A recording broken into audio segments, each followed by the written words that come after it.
What's up, guys? Tyrant Studios here. We've got a very special guest. You can check out this man's fine work at Activism News Network. This may just be an exclusive. We'll give you a little piece here and there to give you the rundown. But basically, what we have here is an extraordinary American, I would say a patriot of patriots, sounding the alarm bells and doing it in a very respectful and honest way. The gentleman goes by the name of Vince Edwards. He is the founder of Oath Enforcers, which you can certainly check out at oathenforcers.com. This man's got a tremendous portfolio of work and has made quite a name for himself throughout the news entities across this nation. I've read a number of what I would consider libelous reports. I've heard slanderous claims. He's a very controversial figurehead. I'm almost gonna go as far as equating him to Alex Jones. Just a overall controversial, either hated or adored figure. And I am absolutely honored to have him with us today. Mr. Edwards, perhaps you could tell us a little bit about your work, where people might have found you in the past, and what has brought you to the point to which you are available to the public today. Right on. Okay. So here we are. And I actually never even asked your first name up until right now. So maybe we can do that right now. And this is Absolutely. Tim, right? Yes, sir. Okay. Yeah, Tim Riley, Tyrant Studios. I'm Right on. operating here out of a bunker underground in the corrupt state of Connecticut. Oh my God. Yeah, I often refer to it as the socialist racketeering nanny police state, as it has been so egregious and so unconstitutional in its actions for a time well beyond its expiration date. And we are absolutely honored here in Connecticut. I can speak for my audience here locally to have you here. And to be able to share your insight into some of your experience and what you're aspiring to do. I think your work is very important, and it aligns very much with the work of your fellow Americans, self-proclaimed First Amendment auditors, constitutionalists, if you will, people behind the same objective, which is essentially restoring a constitutional government. So with that, go ahead, formally introduce yourself, tell the people all about your work and what you would like to see most, and what you think is the most urgent matter we can address together for a change, as opposed to being in a divisive conversation. Amen. All right. Well, thanks, Tim, for having me on. I really appreciate it. And okay, so I got out here into Blanca, Colorado, back in 2011 after roughly about 12 years worth of law study. And I wanted to kind of figure out and see if I knew, what I was talking about, knew what I was doing. And I basically had a very strong understanding of the Constitution right around the age of 38 is when I started to really kind of get into it on my own. And I had this theory that, you read the Constitution and you understand the Constitution, and then you're going to know it well enough, and you're going to have this invisible, this shield, and you'll be able to put it up anytime these public servants are going to want to violate your rights. And I thought I knew what I was doing. And apparently, I was kind of getting to know the Constitution right about the time when the public servants were starting to just completely ignore it. And that was roughly around 2008. I started getting to know the legal system and how that worked, from getting hit with like a pot charge. And they hit me with this pot charge this was back in Wisconsin many years ago, for a couple of joints. And I said, I'm going to fight this, and I'm going to take them out the statute. It's unconstitutional, and I can put whatever I want into my own body. And I'm not going to pay the $260 fine, which is all I would have had to pay in order to not have my life go through the absolute hell that it did go through. Long story short, I wound up being a political prisoner in Beloit, Wisconsin, up in Janesville jail in Wisconsin there for about 3 months for trying to set up a well-regulated militia. I read the Constitution. It says, First, Second Amendment, we need a well-regulated militia in order to be, in order to have a free state, right? So just basically winging it and trying to understand how my rights work, right? We're supposed to be free. Trying to really kind of define that for myself, right? Instead of like they tell you that you're free and that America's a free country. But I didn't, and I still don't. Probably a lot of people out there watching this right now don't see a lot of freedom happening, and we're losing a lot of freedom.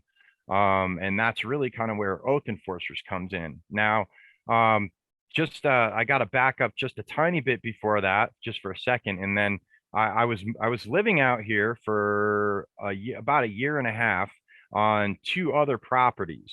And the thing that I loved about it is if you look at a satellite night map of this area in Colorado, you'll see that this is the darkest place on the night map. Okay, so that it's not populated at all, right?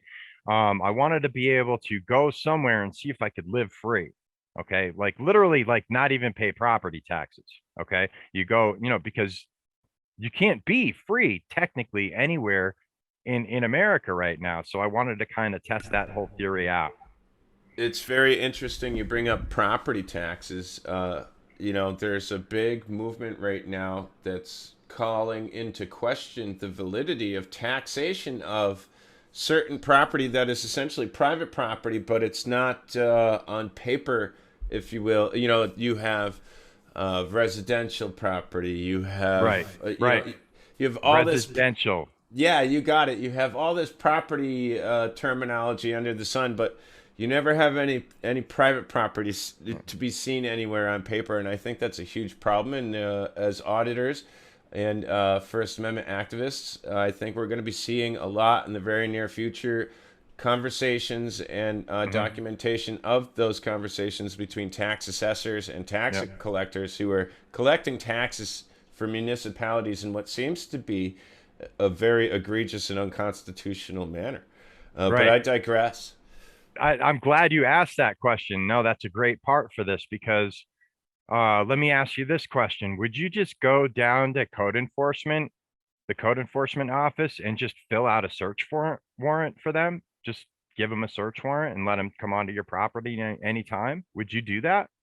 No, of course not. Okay. Would any patriot, anybody really, you don't even have to be a patriot, anybody in their right mind, just go down to the county and just hand them a search warrant? Okay. Well, if you look at in my county, it's Costilla County Land Use Codes, page 59, section 8.30, part E, it says application signature constitutes consent to enter. Now, it stands to reason that if I haven't signed some sort of an application, then I haven't given my consent to enter. Otherwise, they wouldn't need that in their codes, right? Application signature constitutes consent to enter. Basically, code enforcement all across the country is completely done in fraud, and that would be a really good thing for the First Amendment auditor community. And that's why I'm really happy to be talking to you right now, and finally hooking up with hopefully getting into a hub of a bunch of First Amendment auditors that want to really kind of look at having an oath enforcers team in their own community. I mean, obviously that sounds like music to most people's ears, right? The people that are going out there with their camera and trying to talk to people, they'd love to have a couple people with them, and they probably can't hardly ever find anybody to go with them. Yeah, I think that's a phenomenal idea. It's the equivalent to what we've done with Majorly Awesome, formerly known as Captain Awesome. He's been promoted to Majorly Awesome. He's got a great channel. Rogue Nation is what he's best known as. But he's essentially the pioneer of Activism News Network, where he's brought about 20 of us together. Independent journalists, I would say, people the equivalent to yourself, just Americans who have a sense of duty to get involved and be part of the process. And it's incumbent upon all of us to unite behind a very a noble, genuine cause that we need to put our time and efforts in to make fruitful, Hmm. in a real, sincere effort of saving our own lives. This isn't Yeah, a no kidding. it's not a left issue. It's not a right issue. I've seen articles in which you're portrayed as a right-wing radical conspiracy theorist, Right. associated with QAnon. God forbid I even say the phrase. Look, that's grounds for Yeah. I censorship believe right if you're there. on the right now, if you believe in rights, you're now on the right. I don't know. So that's on the right because I believe people have rights. All people, the people on the left, the people on the right, they all have rights. So, um, okay, so where do I want to go with this? Like, let's get specific about what our goal is, right? Um, we have a contract with the public servants. They're supposed to be taking an oath to the Constitution, and then they're supposed to be honoring that oath. But now my question is what happens? See, because we have a huge gaping hole in our republic that's basically been created by a completely bought and sold, paid for puppet media, right? Um, it was supposed to be their job to inform us when the government was getting out of control, and then the people were supposed to rise up and go, "Hey, no, you can't do that, government," right? But the press is not doing that anymore. So therefore, we need a new type of organization which does oath enforcement. Okay, we don't have oath enforcement happening right now in our country. Okay. And the reason for that is, like I said, because of the press. So what we want to do is three basic different types of transparency with oath enforcers. Okay.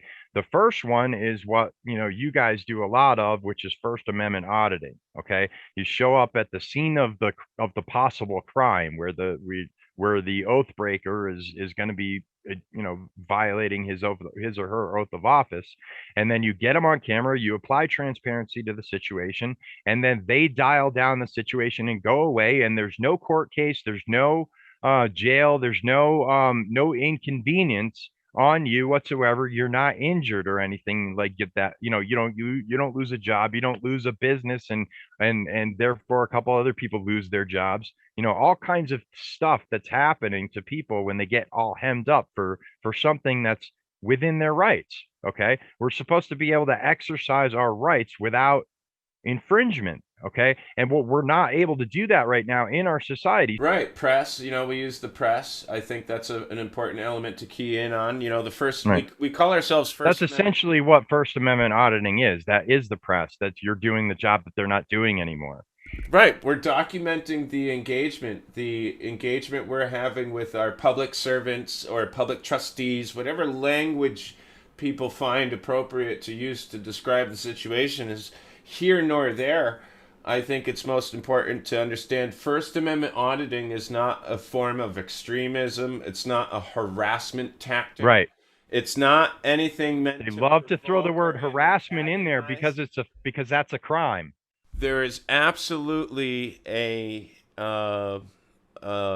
great contempt for people trying to just create the level of transparency we deserve and doing it among ourselves because, like you said, the corporate media, mainstream media is not doing it. There is no journalism anymore. We are the journalists. So there is always an extraordinary effort on behalf of these officials who hold us in contempt, who have a great contempt for us and disdain Hmm. for us, to exaggerate the situation and essentially always try and Escalate. criminalize, demonize, alienate, dehumanize in many cases normal everyday citizens doing the job that our journalists, our stooges on television are failing to Hmm. do.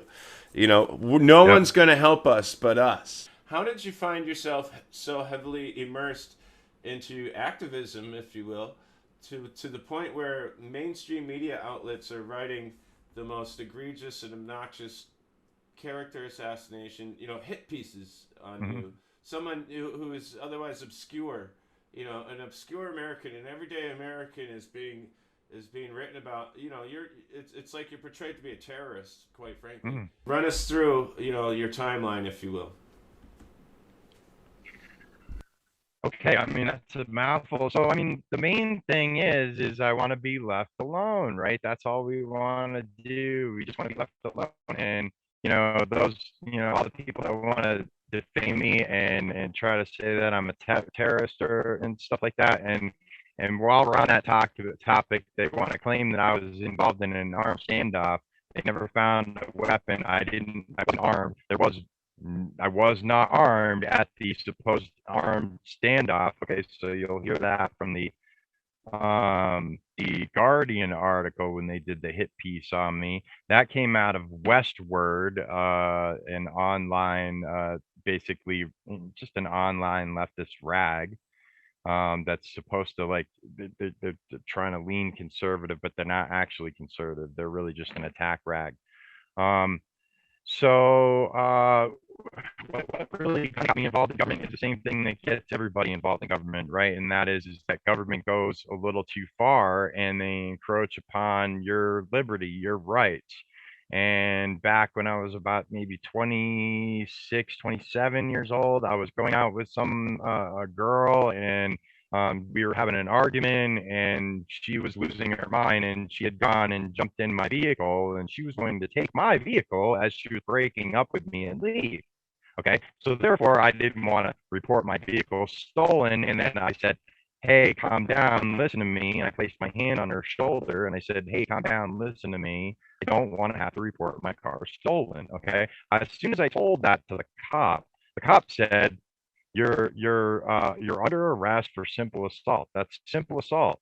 Okay, so now I had to pay $1,000 to an attorney to explain to this cop, while he was on stand, that two people have an unwritten consent to touch each other when they're in a relationship. I am allowed to place my hand on my girlfriend's shoulder and tell her, please calm down and listen to me. There's nothing illegal about that. Okay, but yeah, I got hit with a simple assault charge. I had to pay $1,000.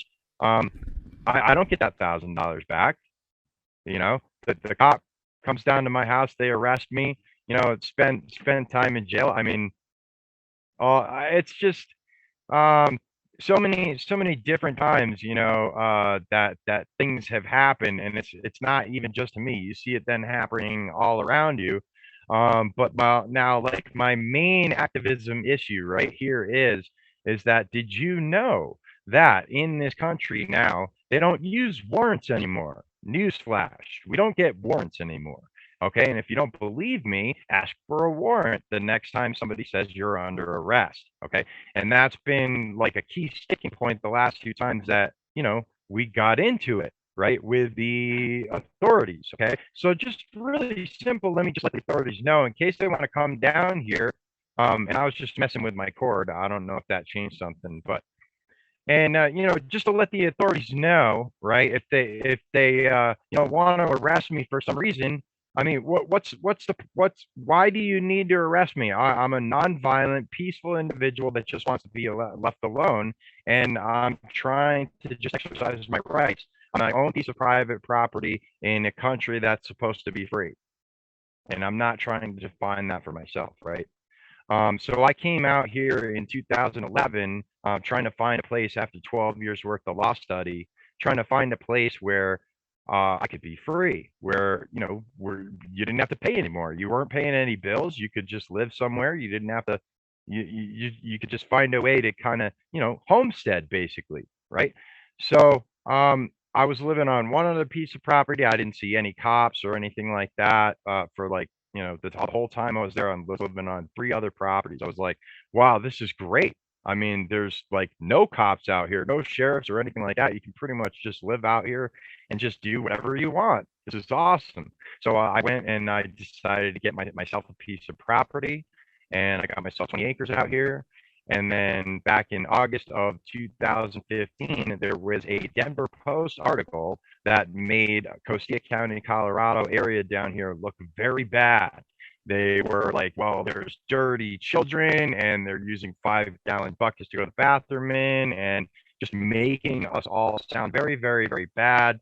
And so I think, in my opinion, that because the constituency was changing to the right here in this county, and I can give you the numbers on that if you want, a little later. But I think the constituency was shifting, so they needed to pretty much get people out of the county. So what they were doing was going around and handing people what is essentially a same day eviction notice. Okay, now you're not paying rent in an apartment here. Okay, we're not doing that. We bought a piece of property and we moved onto it, and we're making payments. We're now current on our payments, so that makes me the legal owner. If you bought property, okay. But these county officials who are not involved in that contract, okay, so just rough, it's tortious interference in a contract, right? But they're coming onto the property and saying, okay, you have to leave. You have to vacate the property if you don't have a well and septic, or you're going to be paying $50 a day fines until you leave. Or and then they verbally would say it. They didn't put it on paper anywhere, but they would say, and eventually you'll just be arrested, right? So I went back and forth with the seller of my property, the person that sold me 20 acres, and he was trying to get me off my property. He was going back and forth behind my back with code enforcement, and he's sitting here telling me, well, they're happy to come down and arrest you for having a disagreement about codes on my property, right? So just the stunning thing about this is that the county couldn't deal with me, the owner of the property. So then they tried to go behind my back and start dealing with the seller. And that's what they were doing with a lot of the sellers out here. And the sellers, it's a win-win for them, because if you run the people off the property, then the seller then can let's say you've been paying in for a year, 18 months, 2 years, that's free money. The seller runs you off the property, and then boom, can get somebody else into a brand new buyer's agreement for a full price of whatever the property was. Let me get into the most important part of the program, and that is that I want people to understand exactly what it is that we're trying to do with oath enforcers. And the reason why I've wanted to hook up with First Amendment auditors is because you guys are the original oath enforcers. You are the only people that are actually training our public servants to honor their oath to the Constitution and understand exactly what that oath is. You watch these First Amendment auditors go, and almost at least half of the time the cops are coming around and they don't know what their job is. And you have to educate them and get their supervisor to come on the job and say, well, no, actually I have a right to film in any public place. So we want to be able to have for that is to have like teams that are in all of these counties, and you would have like a team of First Amendment auditors that also do other things. But with respect to the already established First Amendment auditors that have 100,000, 200,000 people or more subscribers on their channels, we would love it if that once we get this network going up and running, we would love to be able to get you hooked up with the surrounding 5 or 6 county teams, so that if they get something big happening at some point, then hey, let's call in the big guns. You know what I'm saying? Let's get George over here from Rogue Nation. You know what I'm saying? We need him over here to get eyes on the situation. So, but anyway, so I mean, the first thing is we want to try and get the situation to dial down so it doesn't wind up in court and people don't lose their job, and an attorney doesn't make money and the prison system doesn't make money and all of that. I The think next that thing that speaks very, if I can stop you just for a moment, to that one single point there at the tail end. I think that speaks to the contrary of what we're often portrayed as. And I think it's important that we emphasize here that you exclusively take a moment to further place emphasis upon the objective here. We're not trying to get arrested. We're not trying to look for a reaction. Mhm. We're not trying. We're not. It's not about likes and shares, and it's not about money. really, it would be But I nice. mean, it is kind of about the likes and shares because we want more people to see what the heck is going on. I Yes, mean, it's about likes and shares, but you not in the know, context that it's framed in on mainstream media. endorphins, not in the context of endorphins. We don't give a crap about endorphins. We're What the just trying police, to. what the police and what the custodians of records and the town clerks are saying and trying to legitimize is incorrect, and it's illegitimate. And I think it's important that people know that what we're trying to do is just create transparency and work together from county to county to state. You know, if something goes down in Colorado, Mhm. New England's finest should be able to be there to back them up. Just like if And there's dare I say it, enforce the law. That's what you're actually doing. You're actually enforcing the what a law. radical idea. What a You know, radical idea, you know? Geez, imagine just enforcing the law and knowing the law and running with the law as opposed to policy and people's feelings and criminalizing lawful behavior. Hello, everybody, and thanks for joining us today. If you're just tuning in, we have a very special guest. He goes by the name of Vince Edwards. He is the founder of Oath Enforcers. You can find this man's work at www.oathenforcers.com. If you'd like to check out the rest of this interview, you're going to have to subscribe to Activism News Network. You can do so by heading on over to www.activismnewsnetwork.com, or a simple search upon Roku, Amazon Prime, Google, what have you, will yield the results you're looking for. Activism News Network is a network comprised of 21 activists from around the United States of America doing their due diligence and their part in the good fight to restore a constitutional republic and rein in our government. It's a mere $3.99 a month for you to register and subscribe. You can do just that at www.activismnewsnetwork.com. Please click the video description below this video. You will find even more links to this man's tremendous portfolio. I would implore each and every single one of you to kindly make a charitable donation to this man and his extraordinary work, as it is soon to be in a neighborhood near you. I'd also like to thank each and every single one of my subscribers for being here, for being so supportive, and being loyal to me during such a trying time. Now let's hit that money button.